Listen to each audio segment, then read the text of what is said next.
এই যে বন্ধুরা, আগে খোলটাকে তৈরি করে নিয়েছি, যেমন করে পিঠের খোল তৈরি করে ওরকম করে ঘুরিয়ে ঘুরিয়ে, এই যে এরকম করে করে ঘুরিয়ে ঘুরিয়ে পিঠের খোলের মতন করে নিয়েছি।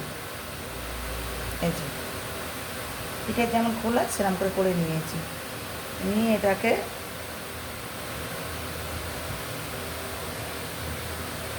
এরকম করে মুড়ে দিচ্ছি। এবারে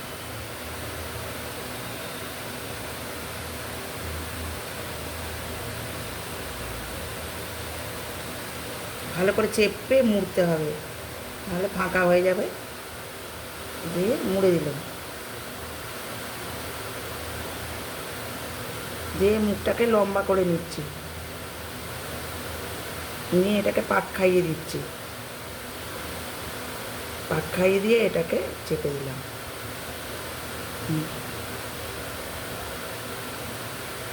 এই একটা তৈরি হয়ে গেছে।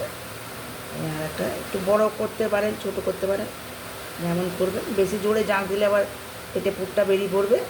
হ্যাঁ, এবার ভাজলেই ফুলে ডুমো হয়ে যাবে কচুরির মতো। এটাও একটা হয়েছে।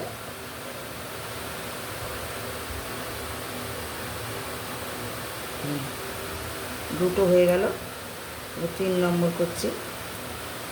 এমনি করে আগে পুর দিয়ে তৈরি করে নেবো। এই যে পুর দিয়েছি, যে এই পরিমাণ পুর দিয়েছি। খুব বেশি পুর দেওয়া যাবে না, অল্প অল্প পুর দিতে হবে। দিয়ে পুরটাকে একটু চেপে চেপে দেবেন, দিয়ে ভালো করে মুড়ে নেবেন। নিয়ে এখানটা দিলেন, দিয়ে এই পিঠে যেমন করে মোড়া হয় এরকম করে আগে চেপে নেবেন ভালো করে, নাহলে খুলে যাবে। দিয়ে তারপরে গুটিয়ে দেবেন, দিয়ে এমন করে করে গুটিয়ে দেবেন। দিলে একটা বেশ নের মতন হয়ে গেল।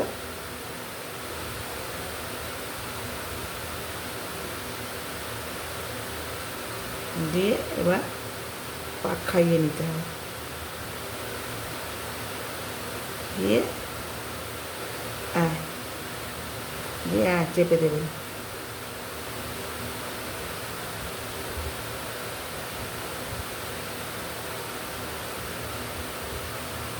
বড় করলে একটু বাড়িয়ে দেবেন, ছোট করলে ছোট থাকবে।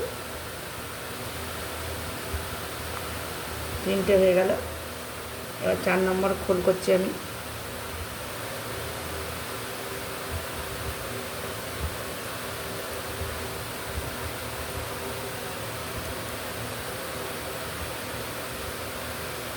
চার নম্বর খোল করছি।